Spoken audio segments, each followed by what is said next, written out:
Hello दोस्तों, एक बार पुनः स्वागत है आपका। हम लोगों ने अगले लेक्चर में पढ़ा था बाबर। 1526 से 1530 तक बाबर का शासनकाल रहा और बाबर की मृत्यु के बाद उसका पुत्र हुमायूं गद्दी पर बैठता है। दरअसल जिस समय बाबर की मृत्यु हुई, हुमायूं बदख्शा यहाँ पे है, यहाँ का नेतृत्व कर रहा था, यहाँ का सूबेदार था वो। हुमायूं का पूरा नाम नसीरुद्दीन हुमायूं था। ये नसीरुद्दीन हुमायूं अपने चारों भाइयों में सबसे बड़ा था। 29 दिसंबर 1530 ईस्वी को आगरा में 23 वर्ष की उम्र में हुमायूं गद्दी पर बैठता है। और जैसे ही हुमायूं गद्दी पर बैठता है, 1533 में इसने दीन पनाह की स्थापना कर दी। ये बहुत ही इम्पोर्टेंट है दीन पनाह, क्योंकि इस दीन पनाह का बड़ा अच्छा रोल है। अच्छा रोल क्यों है उसको भी समझिएगा कि 1530 में 29 दिसंबर को ये गद्दी पर बैठता है। देखिए, डेट से कोई मतलब होती नहीं है, क्योंकि डेट तो पूछते नहीं है, वो सिर्फ सन पूछते हैं। तो इस बात को विशेष ध्यान दीजिएगा कि दिसंबर में ही बाबर की मृत्यु होती है और 29 दिसंबर को आगरा में ये रहता है। वहीं पे इसकी ताजापोशी कर दी जाती है, इसे राजा घोषित कर दिया जाता है। तो 29 दिसंबर 1530 को ये गद्दी पर बैठता है और 33 को दीन पनाह की स्थापना करता है। अब जब ये दीन पनाह की स्थापना करता है तो आगे आपको मिलेगा ये दीन पनाह क्यों इम्पोर्टेंट है। वीडियो को ध्यान से देखिएगा, एक भी क्वेश्चन आपका छूटेगा नहीं।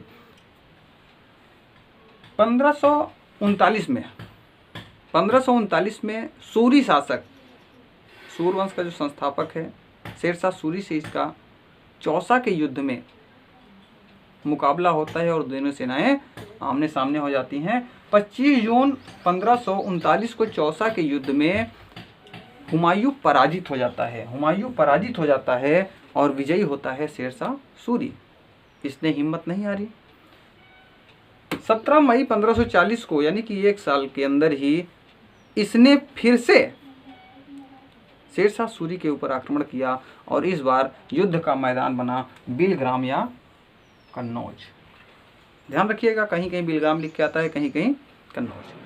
बिलग्राम या कन्नौज का युद्ध शेरशाह सूरी और हुमायूं के बीच लड़ा गया और यही वो युद्ध था जो अफगानों के लिए बहुत ही बड़ा खजाना खोलने वाला था। जैसे ही बिलग्राम के युद्ध में शेरशाह सूरी विजयी होता है, हुमायूं दर दर भटकने को मजबूर हो जाता है और ये सिंध चला जाता है। जब ये सिंध चला जाता है तो घुमक्कड़ी जीवन व्यतीत करता है। ये ध्यान रखिएगा, इसका जो जीवन था वो हो गया एकदम से घुमक्कड़ी। 1539 और 1540 दोनों में ये हमारा शेरशाह सूरी जीतता है, शेरशाह सूरी विजयी होता है और हुमायूं दोनों हार जाता है। अब इसे घुमक्कड़ी जीवन जीने की व्यवस्था आ गई। मैंने पिछले लेक्चर में बताया था कि अफगान शक्तिशाली थे। बाबर ने अफगानों के खिलाफ जब अपना मोर्चा खोला था 29 में घाघरा के युद्ध में, तो उसने बंगाल के नवाब से एक संधि की थी, क्योंकि उसको पता था कि अफगान शक्तिशाली हैं और हो सकता है मैं हार जाऊं।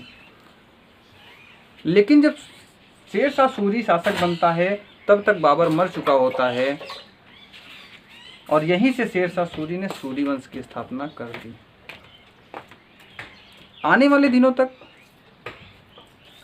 हुमायूं ने घुमक्कड़ी जीवन व्यतीत किया।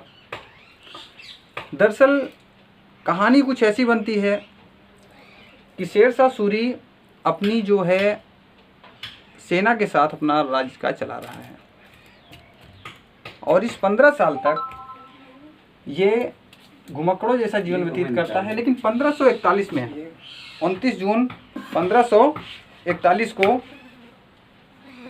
ये मीर बाबा दोस्त की पुत्री होती है हमीदा बानो बेगम। 29 अगस्त 1541 को हमीदा बानो बेगम के साथ इसकी शादी होती है और हमीदा बानो बेगम से इसे एक पुत्र की उत्पत्ति होती है जो बाद में महान राजा अकबर कहलाता है। यानी कि अकबर हमीदा बानो और हुमायूं का पुत्र था। हुमायूं नामा गुलबदन बेगम ने लिखी। आप लोग देख पा रहे हैं हुमायूं नामा की रचना गुलबदन बेगम ने की। मैंने पहले बताया था पहले लेक्चर में कि बाबर नामा जो एक आत्मकथा थी तुजु के बाबरी के नाम से कन्वर्ट की गई थी, उसे खुद बाबर ने लिखा था, लेकिन हुमायूं नामा गुलबदन बेगम ने लिखी। और मैंने कहा था कि दीन पनाह जो 1533 में इसने बनवाया था, ध्यान दीजिएगा, 1 जनवरी 1556 को उसी दीन पनाह की जो शेरे मंडल की सीढ़ियाँ थी उसी पे चढ़ते वक्त हुमायूं का पैर फिसलता है और वो सीढ़ी से नीचे आ जाता है और उसी दौरान उसकी मृत्यु हो जाती है। अच्छा, हुमायूं के बारे में हमने पढ़ लिया, लेकिन उसमें जो इम्पोर्टेंट है वो मैं आपको फिर से एक बार रिवीजन करवा देता हूँ कि नसीरुद्दीन हुमायूं गद्दी पर बैठता है, 23 साल की उम्र है, 29 दिसंबर 1530 को वो गद्दी पर बैठता है, 33 में दीन पनाह की स्थापना करता है। 39 और 40 दोनों में चौसा का युद्ध और बिलग्राम का युद्ध या कन्नौज का युद्ध, ये दोनों शेर शाह सूरी के हाथों हार जाता है और घुमक्कड़ी जीवन जीने पे मजबूर हो जाता है। इसी घुमक्कड़ी जीवन के दौरान ये मीर बाबा दोस्त की पुत्री हमीदा बानो से 1541 में निकाह करता है और इससे एक पुत्र की उत्पत्ति होती है, अकबर। हुमायूं नामा की रचना गुलबदन बेगम ने कर दी और शेरे मंडल की सीढ़ियों से गिरकर इसकी मृत्यु हो जाती है। इसका जो शासन काल रहा उसको 2 पार्टों में देखना पड़ता है। दरअसल अब यहाँ पे सूरी शासक शेर शाह सूरी काबिज है जिसने इसको 2 युद्धों में हराया था। बात को समझिएगा, क्योंकि शेर शाह सूरी और हुमायूं दोनों एक साथ पढ़ना चाहिए। जब भी आप पढ़ेंगे तो शेर शाह सूरी और हुमायूं दोनों को एक साथ पढ़ना पड़ेगा।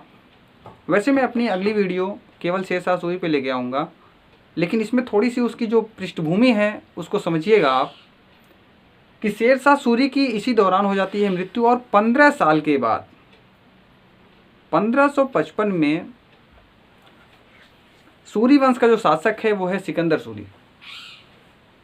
हुमायूं 15 साल बाद भारत की तरफ लौटता है और सिकंदर सूरी को सरहिंद के युद्ध में, यहाँ पे देखिएगा 1555 में सरहिंद का युद्ध होता है और सिकंदर सूरी पराजित हो जाता है और फिर से सत्ता मुगलों के हाथ में चली जाती है और दिल्ली पुनः हुमायूं की गुलाम हो जाती है।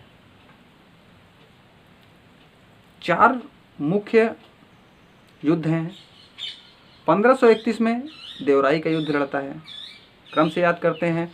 30 में राजा बनेगा, 31 में देवराई का युद्ध, 33 में दीन पनाह, 39 और 40 में शेर शाह सूरी से चौसा और बिलगाम में पराजित होता है और पुनः आता है 1555 में 15 साल बाद ये सरहिंद का युद्ध सूरी शासक सिकंदर सूरी से लड़ता है और पुनः सत्ता काबिज कर लेता है। लेकिन ये सिर्फ 1556, ध्यान दीजिएगा, केवल 1 साल 1555 में आता है, लड़ता है और 1 जनवरी 1556 को ही इसकी मृत्यु हो जाती है। बस इतनी सी कहानी है। इसके बीच में ये जो 15 साल हैं उसमें हम शेर शाह सूरी को पढ़ेंगे। अगर हमारा वीडियो अच्छा लगा हो तो लाइक करिए, सब्सक्राइब करिए और शेयर करिए। तब तक के लिए धन्यवाद।